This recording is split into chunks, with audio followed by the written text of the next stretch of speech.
Wake Up with Jim and Saab is exclusively on Spotify. If you want to start your own podcast, check out anchor.fm. And if you like the podcast, make sure to follow on Spotify. Also, share your stories And tag us on at Wake Up with Jim and Saab on Instagram and at ano ba?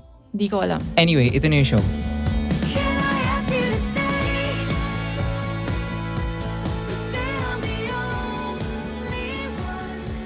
Welcome to Wake Up with Jim and Saab podcast. We're Jim and Saab. Battle of Wednesday, Watdasprak Wednesday. We're Jim and Saab. This is the Battle of Watdasprak. So it's a Watdasprak Wednesday. Ang daming news. Jim, are you like me? I am Jim and this is Saab and this is the podcast where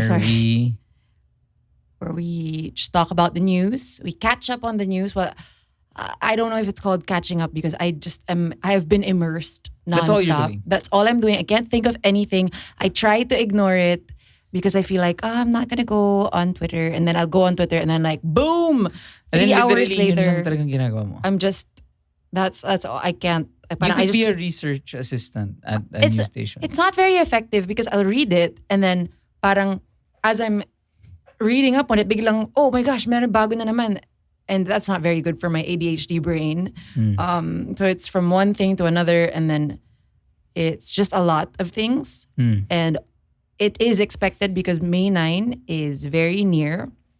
And if you are part of the elections anxiety club, you are not alone. Nagigets kita though. It feels like, parang magkakaroon ng big episode drop. It's a change. Yeah, I know.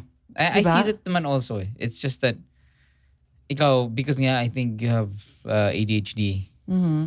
As in wild. As in, I think I haven't talked to you in a week. I can't do anything. Like, hindi kita nakausap. So I'm actually happy that nalabas ko yung energy ko into doing something great. Parang at least I put it into action. I was able to go and do a house-to-house. Thank you so much, Jim, for staying home with the kids. I was able to do house-to-house in QC. We went to different barangays, and it was such a great experience. So I did this May 1 on Labor Day. It was a Sunday, so a lot of people were home, and it was great because we were able to talk to so many families. And ang saya talaga ng experience ko. You were saying di ba, na the general atmosphere and reception was positive. Super. The first, nung sinabi pa lang sa akin na, okay, palengke tayo. So ako, oh my gosh. Pagdating namin dun sa palengke, one girl was wearing a face mask na Uniteam. But she was so happy to see us. Like, she really went outside and said na, uy, may mask ba kayo? So parang, alam mo yun, because they were saying Lenny. So parang, you know what, even if some people are wearing yung merch ng iba, maybe it's just because, nabigay sa kanila ng libre. Pero they were really like asking for the ribbons. I mean, the ribbons, you're not gonna be able to wear that. Pero they were really like saying, Lenny kami. Nakakagulat nga because like I told Jim, when we would go around and say, ito pala yung script. Okay, so, sige, go. Hello po, meron na po ba kayong napupusuang kandidato? Okay ba yun? Meron na po. Wait lang, I'm not gonna role play with you. Why not? Kasi baka maging inappropriate. Charan! Wait lang. Meron na po ba kayong napupusuan na tao? Turuan mo naman ako. Pusuan kita dyan eh. Sama. Pangit. Okay, anyway, stop it, Jim. Stop it. Lika. Stop! Anyway. I'm so sorry to our producer who is watching right now. Wait lang. So yung tanong nga is, may napupusuan na ba kayong kandidato? And sometimes, actually, not sometimes, a lot of people reacted pretty, parang they were offended pa. Parang they were saying, ano ba, syempre Lenny kami. Ganon. So parang wow. So kami, ay, okay. Paano kung ano? No, it's great. Opposition. For me, even if they were saying Lenny sila, I would still give them, I love these flyers that I saw. Para nakalagay, ang mga kailangan malaman tungkol kay Lenny Lugaw or something like that. And it's like all the the false accusations against her. Mga Lenny, kurakot, Lenny, walang ginagawa. Tapos it says like all the receipts why that's not true. So it's great kasi yun yung binibigay ko sa kanila na sinasabi ko, ito po, para pag may nagtanong sa inyo, at least meron kayong, parang may kopya kayo ng isasagot nyo para mas manindigan tayo, ganyan. So, ako, I did not, for me, I know people were saying, parang it's so important yung time. You have to be really quick because you want to talk to as many people as you can. You want to convert as many. But for me, importante rin na makausap ko yung mga pro-Lenny already. Kasi, yan eh. Pag talagang paniwalang-paniwala sila. Kasi baka yung iba sa kanila, parang, Lenny kami. Pero parang, okay, Lenny kami. Pero we're not really, like, we don't know what to say when people are not believing us or not being influenced by them. Basically, pumurpulkaw ka. Yung sneezers. Pumurpulkaw ka. Okay, Jim is referencing a marketing book, if I'm not mistaken. The Purple Cow. So basically, maganda yun. Tama ka. Kasi if let's say, as opposed to getting, parang kumbaga magandang mix yun, no? Na you get, and I would like to think that, our podcast and, and parang people creating sneezers. Tayo, naging sneezer tayo. Yung talagang vigilant spreaders of the word. Yeah. Diba? And, tuwan-tuwa ako dun sa isang podkid na, kasi I was just gonna say, like, grabe, Saab, like, ako kasi sobrang mahiyain ako. Pero kunento ni Saab na there's this podkid who has become a very, very dedicated house-to-house. Super leader, yes. Si Gian. Gian. He was actually, so at the volunteer meetup, kami ni Ali yung pinakaunang nandun. We were there at 10 a.m. And then the next person in was Gian animator? Jian. The animator? No. He's a biker. He was in the Cubao. He was with us in Cubao X, ba? Yes. That Gian? Yes. Siya pala naging leader Wait, na. he's an animator? Yeah. Oh, I didn't know that. Well, yun nga. So he was the third person there. And yes, Gian Pangilinan. Thank you so much, Purdue. So he's a podron. And I'm just so happy because he posted on his Instagram na apparently he's very shy, but through listening to the podcast, Ren, it's enabled him to find his voice. And he's been super campaigning for Lenny, been to so many house-to-house campaigns. And he's joined Bikers for Lenny. And so when we were doing our groupings, he was one of the leaders. So I'm very, very proud. Ang dami ring podkids for Lenny na dumating. And it was just, I didn't even know until the end na podkids lahat nung parang, it was like 1/3 of the group. It was really nice. I'm a very proud pod mom. But anyway, so speaking of the house-to-house thing, yun, ako para sa akin kasi, you know me, Jim, I'm not confrontational. So if you're gonna tell me na parang, no ako, ganyan ako, parang ako, oh my gosh, like I can't. So for me, alam ko yung strengths ko. So kaya okay sa akin yung kumakausap ako ng mga kakamping na to further, strengthen their belief in Ate, can I strengthen your belief? Can I strengthen your belief? Hindi, gago. Tara na, punta na tayong Rockwell. Hindi, alam mo, masaya talaga yung experience ko.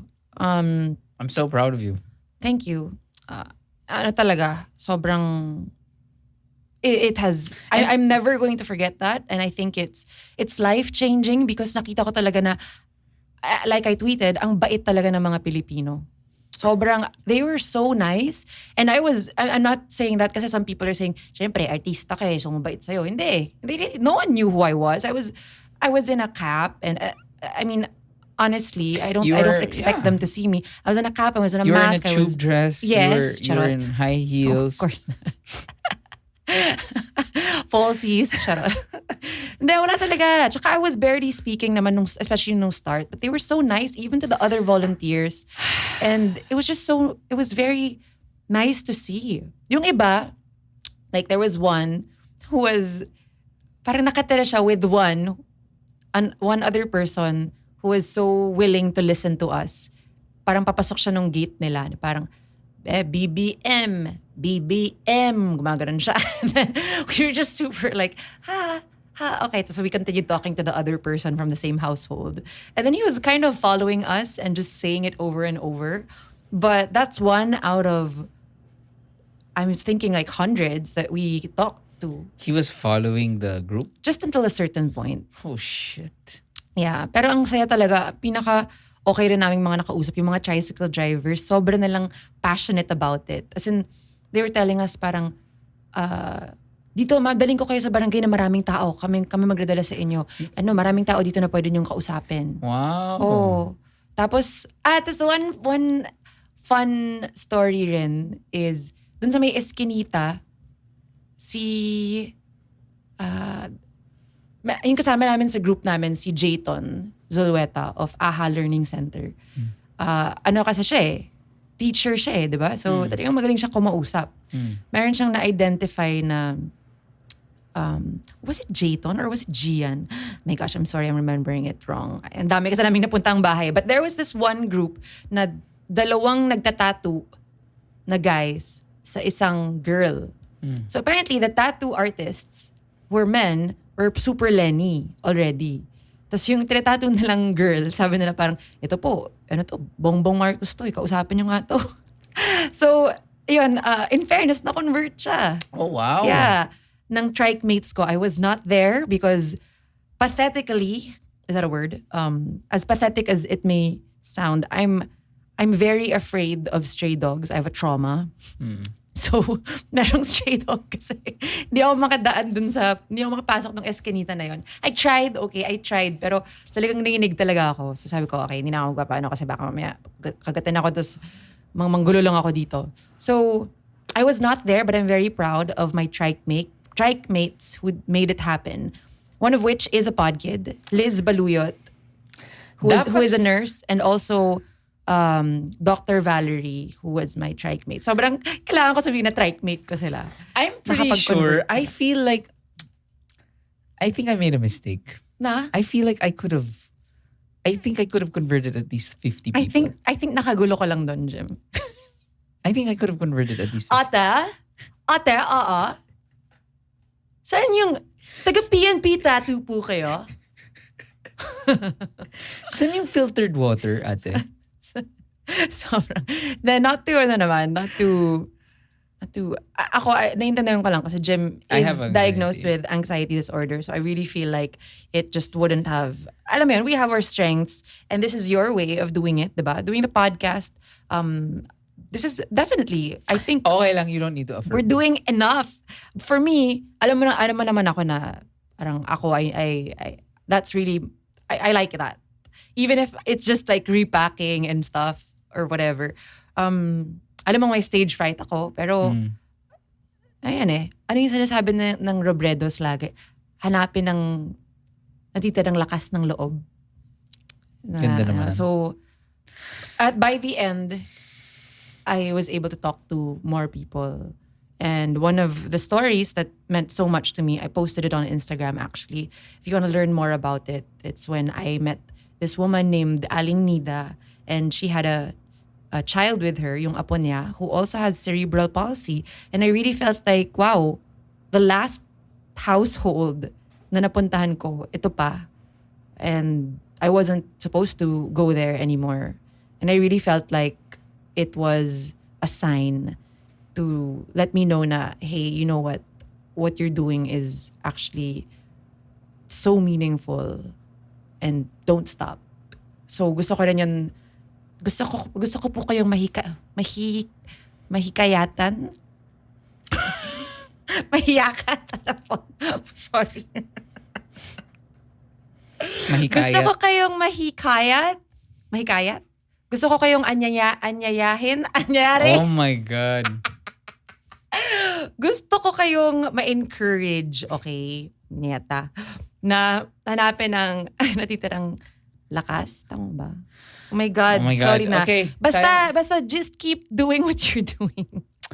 That was the worst. I'm sorry. Anyway, it is a Watdasprak Wednesday. Okay. Haba ba nun? Oh my gosh, I'm so sorry. No. But, ang dami ko pang kwento, pero saka na. Let us go and do this. talking about the headlines of the week that was. Definitely, we all heard about Vice President Leni Robredo challenging Ferdinand Marcos Jr. to a debate, right? Sabi ni Robredo, isang kandidato na lang ang hindi pa humaharap sa taong bayan sa isang debate kasama ang lahat ng ibang kandidato. Mahalaga sana ito para masuri kami ng publiko at para marinig nila at mapagkumpara ang vision at pagkatao namin. We owe it to the people and to our country. Kung papayag po kayo, anytime, anywhere, darating ako. So, she decided not to join the panel interviews organized by Comelec. We talked about this last week, right? Na hindi na nagkaroon ng debate, tapos parang one interview na lang, cheka. As if we haven't done that enough, right? And then, of course, yung spokesperson ni Bongbong Marcos. This is the official response. Yes, sabi niya, on the debate challenge on presidential frontrunner Bongbong Marcos, this will never happen due to several reasons, and Mrs. Robredo knows these reasons. He did not elaborate. Sobrang laugh trip. Maglagay na tayo ng link to the last debate kung saan sobrang siyang na-burn ni VP Leni tapos wala siyang masagot, diba? So that's the reason. We all know the reason, okay? Grabe. Okay. So, ako lang, natutuwa ako na ginawa to ng camp ni Leni Robredo. Kasi Kasi pretty cool. I think it was great. It was a great strategy rin kasi naging headline to sa ibang newspapers. And at least man lang those who still have it in their heads na, ay, babae yan eh. Mahina yan. Parang I feel like kahit konti na move yung needle na parang, oh wow, challenge niya, one-on-one. Tapos umatras. Kasi parang alam nating yes or no, talo si Marcos. Kasi kung nag-no siya, #MarcosDuwag. Kung nag-yes siya, sobrang burn. Diba? So, I think it was a great move. Anyway, any thoughts? No. Okay. I agree.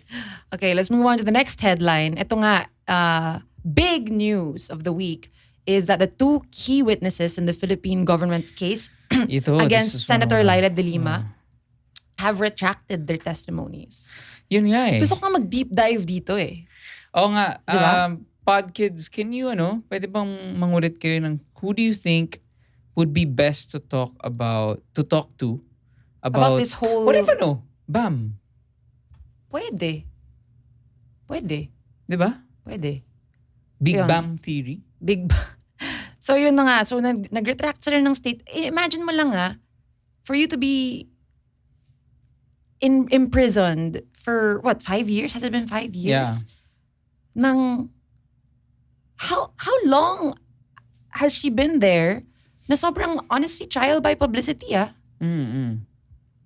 And then may mga nalabas pa, di ba, yung mga sex tape and all this. So unnecessary. I remember when this first started, I asked Ali kasi I didn't know who she was. Yeah. Sabi ko, sino daw Ali? Bakit? Yeah. Grabing lala pala nito. Yung, what was she accused of? Of smuggling drugs through prisons, right? Yes. Sabi ko, Ali, like, grabe. Na fake news ka rin. Na fake news talaga ako. Tapos sabi ni Ali, like, parang, sobrang that's the farthest thing from the truth. Sobrang planted because she is a super vocal critic of the Duterte administration. So right now nag-recant. Why do people suspect na nag-recant?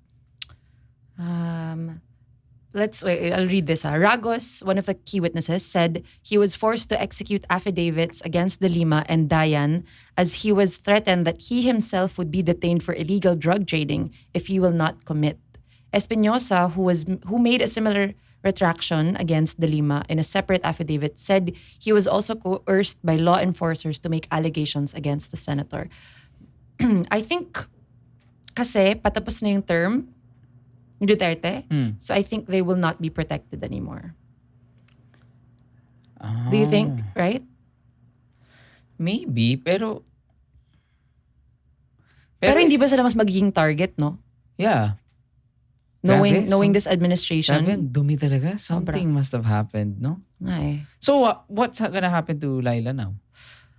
Well, ang sinasabi is, nung nabasa ko, when it was just Espinosa who retracted, they said, doesn't matter. Parang yun yung sinabi ng court.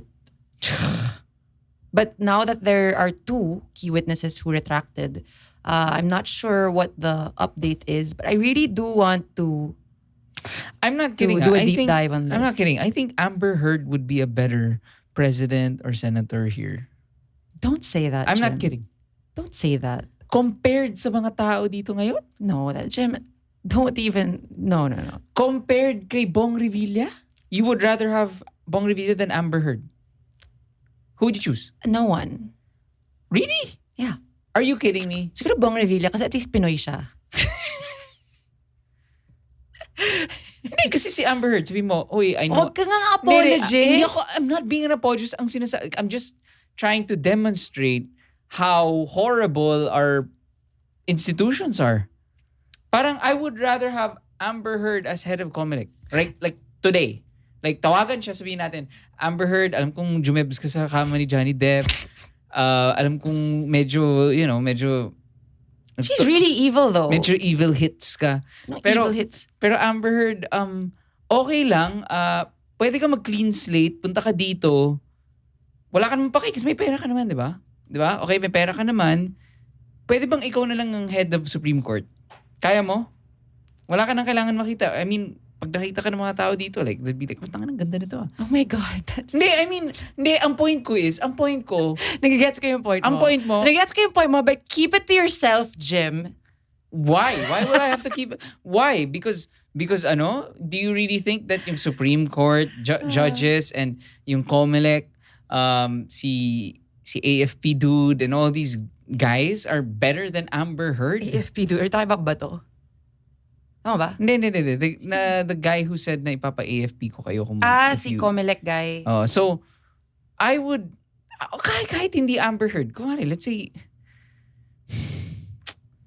kahit Lindsay Lohan. I think mas okay naman yun.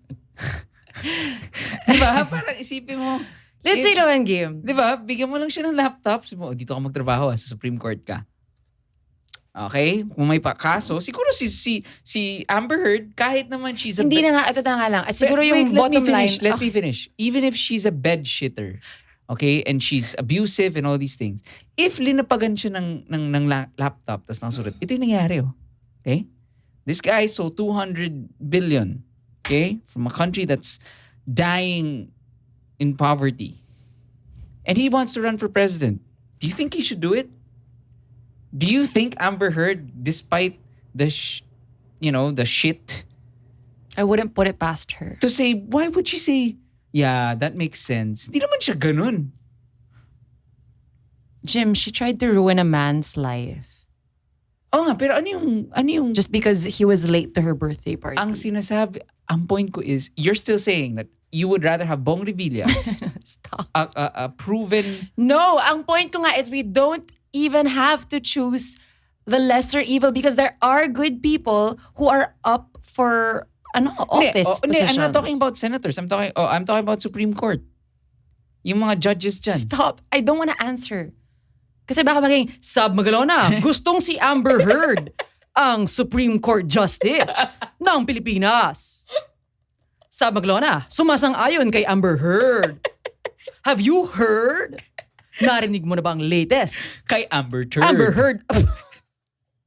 Amber Heard apologist. Si Jim. Okay, tama na. Okay. I've had enough. Okay. Okay.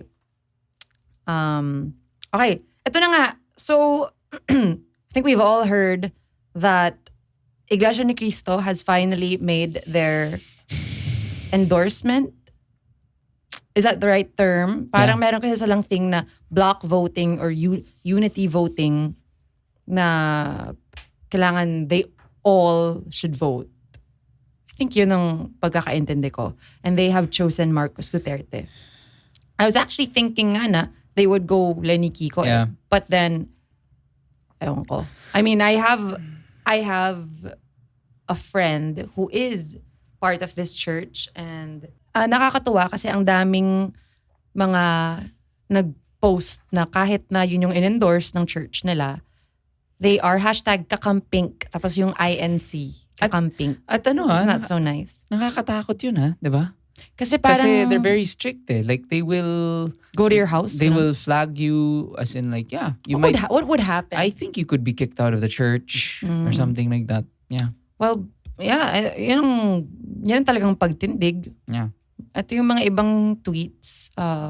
Lenny Robredo is my president and no church will dictate me otherwise. Oh, that's I am an beautiful. iglesia ni Cristo, but I am also a citizen of this country. Ang ganda naman. Marami kasing mga younger INC na parang, for me, honestly, it's not about INC kasi even the Catholic Church have some weird rules, right? Like, diba, I'm part of the Catholic Church, pero there are some things na talagang alam mo yun, it was a different time. Alam mo yun? Na parang, okay. And we were brought up with these, mga, oh my gosh, you're gonna go to hell if you don't go to church every Sunday. Okay? Kahit na sobrang ayaw mo pumunta doon. Pag hindi ka pumunta, you're going to burn in hell. And then, parang the younger generation, I think, understands that it's not about that, actually, diba? And I think that's for another episode on religion. But I mean, I'm not surprised maybe about this development, but I'm pleasantly surprised that there are a lot of kakampings. Yeah, that's why you shouldn't INC. Talaga. I mean, it's so hard to generalize. It's a really a fail. Once again, it's a failure of institutions, and I guess just the way the world works. Like you said, now if you go to the house to house, or let's say, we have friends who are part of certain establishments or whatever, and they're very, very kind and far from what the organization represents, or the leaders, not even the organization, the leaders. Like again, like kami, we're Catholics, but like I wouldn't want to be, ano ba tawag doon?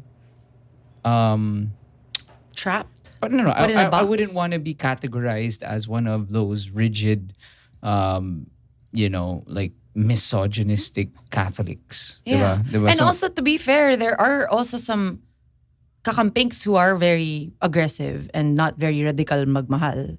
Right? So yes, parang the same way, yeah. the same way na hindi naman lahat ng nasa isang category ay pare-pareho. Yeah, kaya nga ako, talagang kami ni Saab, I think through this election process, because we've been doing Watdasprak, we've kind of learned talaga the whole, ang hirap talaga. It's very nuanced. It's really, and I do understand how it can easily get into fanaticism. And that's something that we should be very wary of. Let's say if VP wins, that should not stop us from criticizing. Oh yeah. I And think from she has enough. being critical. She has explained her platform enough. She has made these commitments to us, and we will hold her to that, right? Because she will win. Claiming it. Well, let's move on to our next segment called Thank You in Fair Wow, of the Week. sino? I'm actually surprised kasi parang obviously wala tayong maisip. Kaya, Ako meron akong U-turn, pero go. sige, yung una, Wala tayong maisip. Sara Duterte. Oh! Wow. Thank you in fair. I Whoa. think for the first line kasi of her statement, sabi niya kasi, I'm not the best VP bet. Okay. Yun siguro yung parang, thank you. Pero yung next is, but I'll move mountains to make things happen. So nakakatawa yung comment. Top comment dun sa Facebook is, move mountains, di nga kayo uma-attend ng debate. Pero again, honestly. Siguro thank you in fair yung pag-acknowledge niya na hindi siya yung best VP bet. Ako, no thank you in fair, pero in relation to that, if we're gonna talk about it objectively speaking and from a marketing point of view, ang ganda talaga kasi ng branding nila eh. I mean, alam nila eh. Parang matalino talaga yung team. They know basically what the people want. So Yeah, it's always like, totoong tao. like, parang her, nang hahampas or whatever or something. Then it's something that they know will appeal. Kaya nga yun yung hindi ko gets about Marcos Jr. Kasi parang, that's what I asked, I think last episode eh. Parang ano ba yung appeal? Kasi hindi naman siya all out like tang ina ng mga yun. He acts like a spoiled brat. I don't get why the Filipinos would connect with that. Again, I wonder how he would fare if Sara Duterte didn't run with Ay, him. wala. No? I think it would have been over. Diba? I think that it would have been done. Wala yan. Chibugdo. Well, anyway, alam ko kung sino yung best VP bet. Okay, next. Sino yung isa pa? Ito, Marcoleta withdraws from Senate. ito ata sabi ni Ali, pinost ni Ali to eh. Thank you in fair siya. Okay, let's read it. Deputy Speaker Rodante Marcoleta officially withdrew his candidacy for senator on Wednesday, citing poor showing in running surveys. He said, "The fighter in me should also be brave enough to read the writings on the wall. Let's call a spade a spade." Marcoleta, however, added that his withdrawal will not hinder him from supporting Bongbong Marcos and Sara Duterte's presidential and vice presidential tandem. I don't think So, hindi siya winner ng thank you in fair. Hindi. Pero salamat na rin na nag-withdraw siya. wala naman point eh. Pero also, hindi na rin naman salamat. Hindi na rin naman, wala namang nagawa yun kasi hindi naman siya mananalo. Talaga. Ito. Sabi niya, ito nga. Wala. Okay, next. Oh, wow. It's another Duterte. President Rodrigo Duterte admitted Wednesday he was wrong to think that he could end the country's drug problem in 3 to 6 months. Nakita ko to. This was a thank you in fair. I'm gonna read his exact statement. Then when I became president, ganito, bakit? Sinasabi ko I can clean it in 6 months. Then after that, I realized na nagkamali talaga ako. Yang sobrang, maybe it's hubris. It was campaign time. Payabangan naman niyang kampanya. Pagdating ko sa Maynila, dala-dala ko yung chief of police ko, yung si Bato. Anak ka ng, pag yung binuksan niyong records, paano ako 6 generals of the PNP were playing with drugs. Whoa. Yeah. And then, here is what he said. When was this? Wait, he said this just recently. Duterte to supporters, "I'll wait for you in hell." What? I have not seen this. Sabi niya, "We won't be accepted in heaven. Let's be frank. So I will just bring you to hell and do not be afraid. I will wait for you there. We will stay together there." That's real? Baka fake news yan Prado? Totoo ba to? I have not heard of this.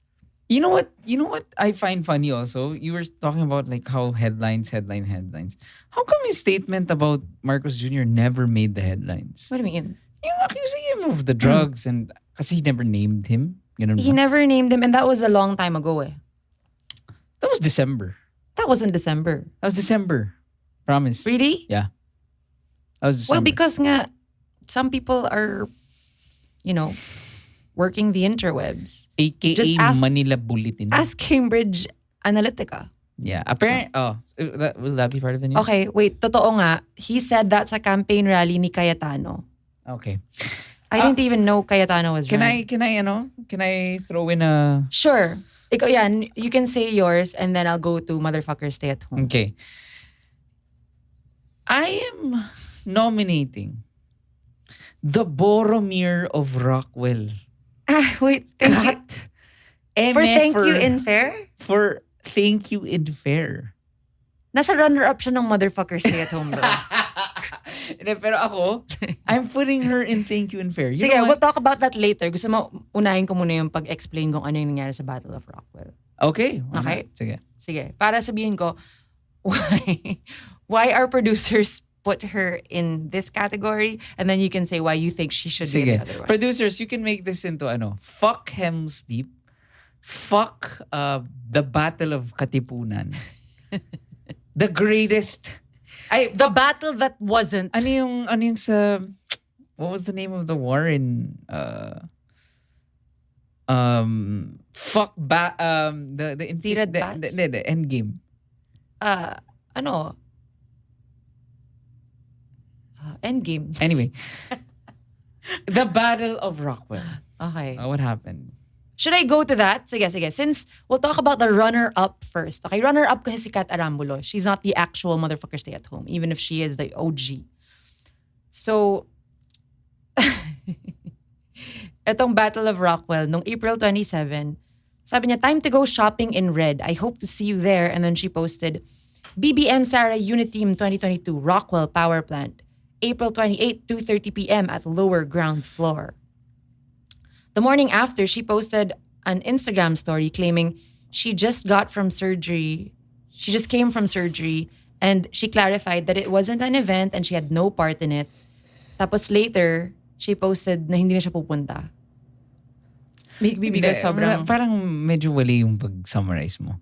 This is the story. Si Kat Arambulo I'm just reading. posted an IG story saying na the BBMers and whatever. Let's go shopping in red. Let's go to Rockwell and let's go shopping in red to show support for BBM. And then nagkaroon ng chaos on the internet because one, Rockwell Power Plant is owned by the Lopezes who were victims of martial law.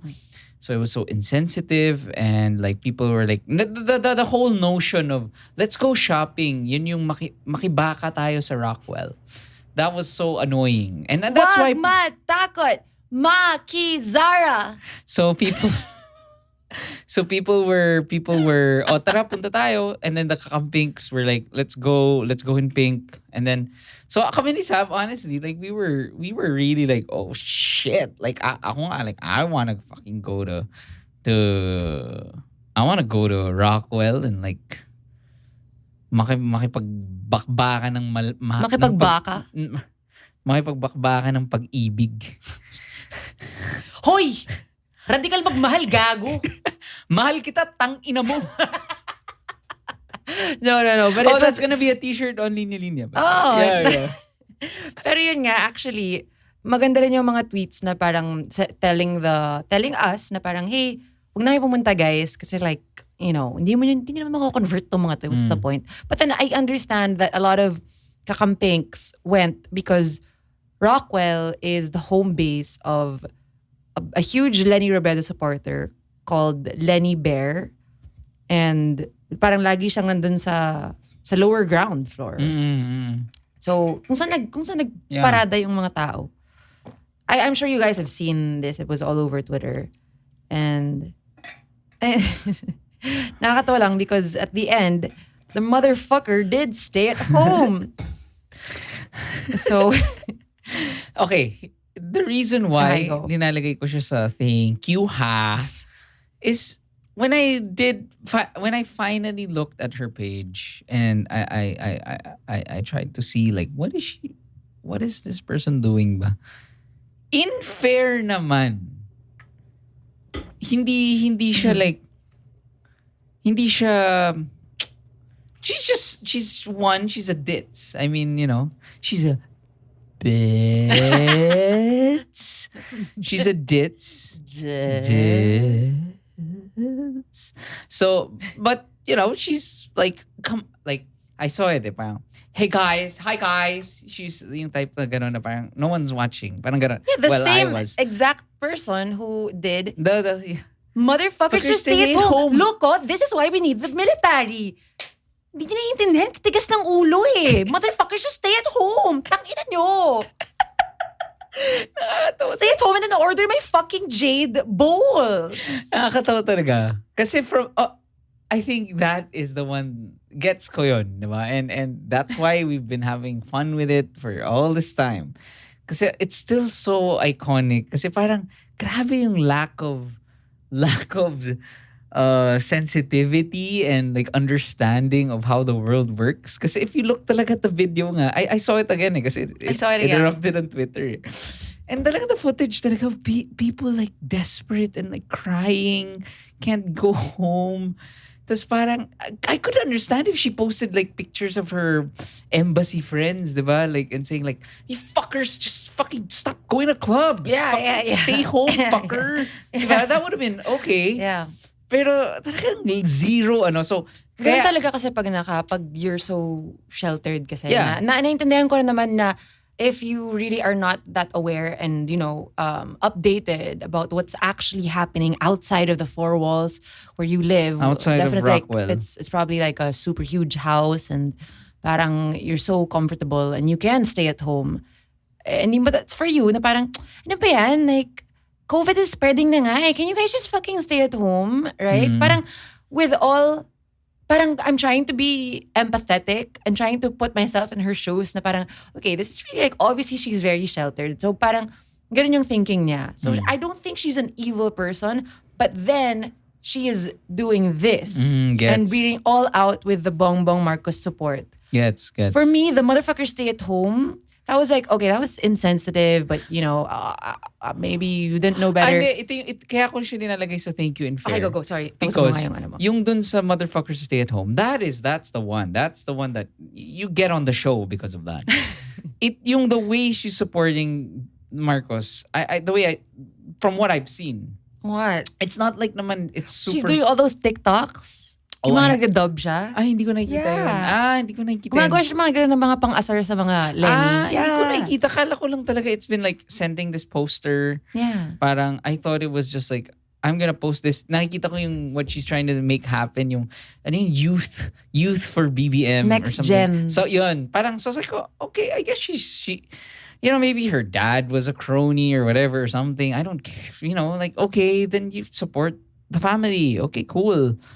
You're really dense, diba? So, but I didn't know na nanggaganyan siya. That's what I was gonna say. Na parang as opposed to, let's say, nung panahon nila, sila Mocha, diba? Yun nga, yung mga yellow tarred and all these mean stuff that was like weird. Yan. That's it. So, therefore, I recant like, anong pangalan nung Mercato?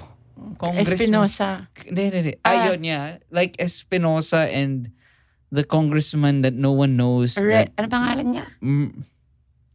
Mercado. Okay ka ba dyan? Marcoleta. Okay. Like Marcoleta, I am recanting my thank you and fair. Yeah. So the winner of thank you and fair is no one. Kasi wala talagang thank you sa mga sinabi mo. Gusto pa i-guess natin si Kat Arambulo? No way. Saya nun. That would be so funny. That was so funny. Patag. Joke lang. Uy, wag yung gagawin niya na. Baka ma-attack kami ng mga Huwag niyo na itag, pod kids. Radical magmahal. Wag na. Wag na. What are we doing? Okay. For me, wait lang, sorry. Sa akin lang kasi, Kat Arambulo, if you are listening to this, kung malagay man to sa TikTok, gusto ko lang sabihin na hindi ka namin hate eh. Yung sa akin lang, parang, do you hear yourself? Maybe yun. Parang maybe it's some time for self-reflection with I know I poke fun at your jade bowls that you use for your meditation or whatever. Para sa akin lang siguro, if that is your branding, for me maybe, tingnan mo lang kung bakit kaya maraming nagagalit sa'yo. And you can't deflect that and do mga TikTok saying na parang, if you hate me so much, why are you watching my page? Mga ganun. Parang, that's maybe there's a reason, right? No. And I urge you, please do read up on the actual deaths, the tortures that happened during the Marcos regime. And this person you are pushing for, he is saying that there was nothing wrong. Ako, my suggestion is, of course, hindi naman to ma-aggregate kasi hindi naman siya clickbait. Pero, it's, what I would want to see from Marcos supporters is post facts. Like, really. Because I am really interested. Like, why are you so invested in this person who is so scandalous and has had a long, long history of corruption and abuse? So why? So please educate. Why not? Actually, someone commented. If you're being trolled, if inaatake ka, if you think that you're being trolled, then at least do that. Like, say na, this is the reason why I'm voting for Marcos. I think she actually posted on her Instagram because may nag-comment sa kanya ng, would like to know what are the attributes of Bongbong that made you decide to vote for him. Would like to use this opportunity to share this with others as well. Thank you. And sabi niya, yes, absolutely. I just wanted to establish the support that I'm giving first. I will get to the reasons very soon. I have a survey muna, then we'll be back on social media to share. Never nag-post? I think she did post. I haven't gone back to her Pero that's like a classic, like, just respect my opinion. Charot. I think she posted a video of, if I'm not mistaken, Bongbong Marcos just talking about the freaking windmills that he had nothing to do with. Okay. Anyway. Ano na? We are running over ang time. actual motherfucker stay-at-home natin of the week is Jinggoy Estrada. The lick my ass of the week. The ass licker of the week. Sorry, sige. So if you have not seen this, Pero hindi naman stay at home. Okay, yeah, whatever. So ito yung nangyari. Sa Ateneo group chat ng batch nila, nag-post si Jinggoy ng, "Dear classmates / batchmates, I am once more seeking your valuable support in this coming elections as I am again gunning for a Senate seat. As you well know, I became your senator from 2004 to 2016 and unfortunately lost in the last elections because of the issues hounding me. My numbers in all the reputable survey firms are quite encouraging except in Pulse Asia, where I was ranked number 11. Kaya kailangan pa ng konting push." Push has quotation marks, I don't know why. Why? Having said that, once elected again in the Senate, why am I reading it like this? Dapat ganun. Rest assured that I will enact bills that will benefit the greater majority of our people. Thanks so much, and I hope to solicit your valuable votes on May 9. OBF! That means one big fight. So, this guy named Jose Prats, replied. Sabi niya, "Good afternoon, Jinggoy. Since you sent a message to our batchmates, then let me be the first, and maybe the only one, to declare that I will not vote for you. I do not believe in your promises, nor the false promises being given by your party of Junior Sira." I think that's what they call Junior Sarah. And that is an understatement. I believe in the moral values instilled in me by the Ateneo, values that formed me as a Catholic / Christian. And I will continue to strongly campaign, albeit in my small circle, for Lenny, Kiko, and their senatorial bets, as I truly believe in their integrity and sincerity. Good day. Reply ni Jinggoy, "Game over, Mr. Prats. Good day to you. God bless you." 3 laughing emojis and 3 kiss emojis. And then, a few moments later, nag-direct message siya dun sa guy through Viber. Apparently, this guy sent this screenshot to his friends, not knowing it would be leaked on social media. So here's the screenshot. "Bastos ka palang hayop ka. Yan pala tinuro sa'yo ng Ateneo. Shame on you. Sana ginulpi na kita nung nasa high school pa tayo eh." Moments later, "Ano na, Tesoy? Huwag kang bastos, gago." Sabi ni Prats, "Jinggoy, I will not stoop down to your level. And before you tell me about Ateneo education and its values, I would suggest you look at yourself in the mirror to determine if you truly embody the Ateneo value and its thrust for being man for others. I know you have tons of money and backed by guns and goons. I have nothing but my integrity. If you don't believe in the freedom of expression as provided for by the Constitution, then I am not surprised why you are part of the Junior Sira team. I suggest to drop this as it more and more shows the type of person you are." Eto na, reply. "Really? Lick my ass. Duwag. Stooping down to my level? Baka barangay captain, di ka manalo. Di nga kita ka-level eh. I shouldn't be stooping down to your level." It's just important to note yung timestamps nitong mga messages niya. Sorry, ang labo nung, parang after ng "really, lick my ass", parang 10 minutes later yung "duwag". Tapos 1 hour later yung "stooping down to my level, baka barangay captain, di ka manalo". Tapos parang 10 minutes later yung "I should be stooping down to your level". Baka senglots. Wouldn't be surprised. But nakakatawa, no? I think tinuro naman sa Ateneo na it's kiss my ass. It's so strange to say lick my ass. Oo nga eh. I've never heard anyone say that in a non-sexual manner. Oo nga eh. No one has said that to me. But like, I can imagine it is used in a sexual context, right? Yeah, it's like, sana he said, "Eat my ass, gago." Okay. Because kiss my ass is like, yeah, whatever, kiss my ass. So that's why these elections are so important. It's these type of people who are running our country, and So strange. we should stop it.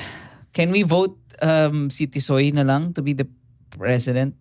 Or Amber Heard? Oh, no. Well, good news is, isa pang na-recant. Si Mig Zubiri has been dropped from Lenny Robredo's ticket, finally. Because this guy has been like really Yeah. campaigning for Bongbong Marcos. So, sobrang labo. Pero, yun. That's great. Yeah. More and more people are doing house to house. Every day, it's like a new big celebrity that I'm seeing. Jody Santa Maria did it. Yeah. And I think Vice Ganda saved the country. I mean, thank you to everyone who's doing everything that they can. I do encourage everyone to just keep talking to kahit yung kapitbahay nyo lang. Totoo. That will Nakakatulong talaga. Alam mo, kinakausap ko rin talaga yung mga kasama namin dito sa house. And they tell us, nakakatawa si Lisa, the yaya of Vito. Sabi niya sa akin yung asawa daw niya, parang bongbong daw nung una. Tapos sabi niya, ay, hindi na kita kakausapin pag bongbong ka. Sabi sa kanya, sige, Lenny na ako. Tsaka sabi ko, ito, send mo sa kanya. And then I sent her materials about Lenny's accomplishments. Sabi ko, send mo yan sa kanya para boboto niya dahil alam niya yan ang tama. And that's why, aim for sneezers. People who will spread the word. Parang, if you think that one vote doesn't matter, think about it as if you convert one person, and you convert them well enough, they will convert 3 4 people. Yeah. Yeah. Okay, we're super overtime. Sorry. Bye. Bye.